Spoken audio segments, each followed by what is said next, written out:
بصراحه مستخسره ان انا اعمل الفيديو ده، لان انا اوريدي شارحه كل حاجه، يعني اللي عايز اجابه هيلاقيها في الفيديوهات اللي انا عاملاها. بس خلينا نتكلم على حاجه بسيطه كده بس نوضح بيها، لان حتى في الفيديو اللي جالي عليه التعليق انا الكلام منه واضح هو ايه. بس اوكي، طبيعه بشريه، خلينا نتكلم عن النقطه دي. ده صح وده غلط. انا بقول على المعنى التنوع الطبيعي ان هو ايه، ان الانجذاب في حد ذاته موجود بالشده او بالانخفاض، بس هو موجود كانجذاب مش كمسمى. وان زي ما قلت تاني فكره البذره انها موجود كل الانواع، وزي برضو ما اتكلمت في فكره الكوانتم فيزيكس، واللي هي برضو من نقطه الدي ان ايه لما قلنا على المنتال ريهرسل.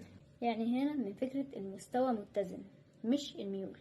وزي طبعا ما وضحنا في الاعصاب ليه فكره الانجذاب بتكون لشخص مغير او شخص مثلي، لكن هي بتكون نفس النقطه هي اللي بتنور. وهنرجع تاني من نقطه الطبيعه.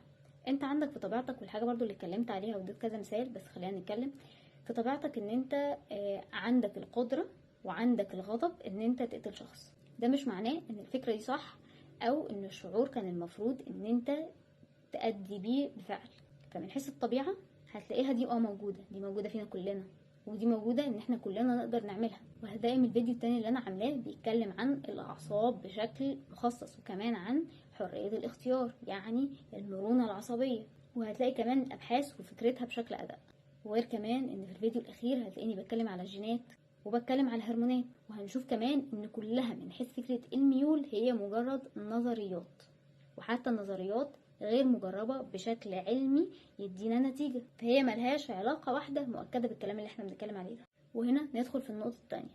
عادي انها تحصل، عادي ان انت تقدر تقتل شخص، دي عادي ممكن تحصل، صح؟ وتاني عشان بس نوضح، ده مش تشبيه للفعل لكن الوصف نفسه، ايه عادي وايه مش عادي، وايه في قدرتك وايه لا، او ايه انت ممكن تحس بيه، او ايه ممكن تأدي بيه، او ايه اللي عندنا كلنا. تمام؟ لكن هنا مش معناها انها بدل عادي يبقى صح انها تحصل، لان حتى لو انت مصمم عليها انها عادي، وحتى انها مثلا علشان غضب جامد فهي خارجة عن ايدك، وعلشان فعلا انت حسيت الحاجة دي قوي في وقت معين بسبب معين. وتاني هنا هنقول اختلافاتنا بين بعض، اختلافات البشر هترجعنا تاني لنقطة المرونة العصبية. واخر نقطة، الديانات محرماها سواء انت مؤمن او لا. وخلينا نخاطب الناس بعقولها، بس برضو طالما طرحت السؤال ده يبقى لازم نقف عند نقطة معينة من حيث الأديان، طالما انت حطيتها شرط معين. الدين يعني وحي إلهي، يعني اللي خلقك وخلق شعورك وخلق العالم ده كله، ويعرف انت حاسس بايه، ويعرف انت بتعمل ايه ليه، وكل الحاجات دي، صح؟ شرحت وكل شرح هتلاقيه في الجزء الأول. والحد ده ان ليه لازم يكون 100% مش حاجة طالما عادية طبيعية انها تحصل من فكرة ان احنا نعملها، وان ليه هي لازم 100% تكون حاجة من المحرمات. الناس تقول يعني محرمات يعني حاجة مؤذية ليك، زي ان انا هقول لطفل ان هو ما ينفعش ياكل كمية سكر كتير علشان ده غلط ليه هو، مش عشان انا مزاجي كده.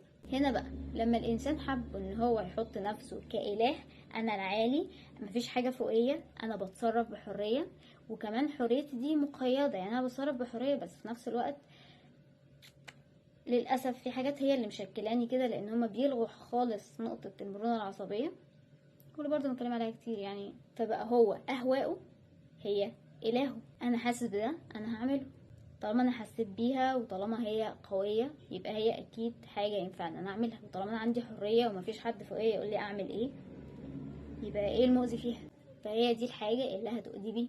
لكن طبعا احنا مش مجرد تابعين بشكل اعمى، اصلا الوحي الالهي قال لي كذا يبقى انا ماشي كده، ما احنا برضو بنسأل وبنعرف. وحتى في الوحي الالهي ده نتكلم مثلا من الاسلام بيقولك تفكر تدبر ابحث اسأل تبين، يعني اساسا العلم ده بالنسبة لنا او المعرفة هي من اساسيات الدين. وعشان كده حد زيي بحث اساسا علشان يعمل السلسلة دي علشان يفهم ايه الحقيقة، ليه ده فعلا كده.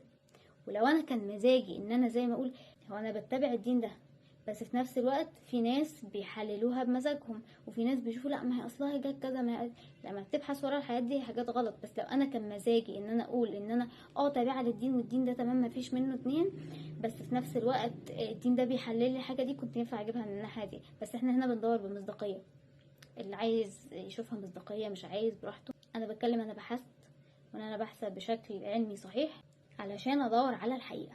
لان العلم هنا بالنسبه لنا الحاجه في ايدينا كبشر علشان نفهم بيها الاحكام. هتلاقي كل المصادر اللي انا بحثت فيها موجوده وكل متاح للجميع، وزي ما وعدت هقول طريقه البحث السليم، وانتوا هتكتشفوا بنفسكم ايه الفرق وايه الصح من الغلط. يعني هي بتبقى حاجه واضحه، مش بتبقى حاجه مستخبيه، احنا بنبقى حرفيا بنواجه نفسنا واحنا بندور في البحث. بس انت كده ما اديتيش الاجابه كافيه.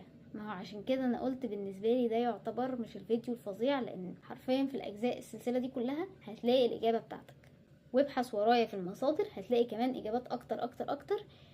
فاعتقد يعني انت لو بصيت كويس هتلاقي ان مفيش حاجه خارجه عن الموضوع، هتلاقي اجابتك فيها. هي الفكره بس ان انا مش منزله الفيديوهات دي عشان افضل اعيد واكرر في نفس الكلام تاني، ومع كل كومنت ومع كل حد هشرح له هو. فلو ما لقيتش اجابتك في فيديوهاتي دور انت بنفسك اكتر وبشكل اعمق، وانا حاطه برضو المصادر وكل حاجه، فانت ممكن تبحث من اللي انا بحثه فيه وتبحث انت اكتر مني. وبس كده. واللي عنده سؤال مش موجود اجابته في السلسله، يعني هو مثلا شاف جزء واحد وبعد كده عايز يسأل يشوف باقي الحاجة يمكن يلاقي فيها اجابته وبعدين يبقى يسأل.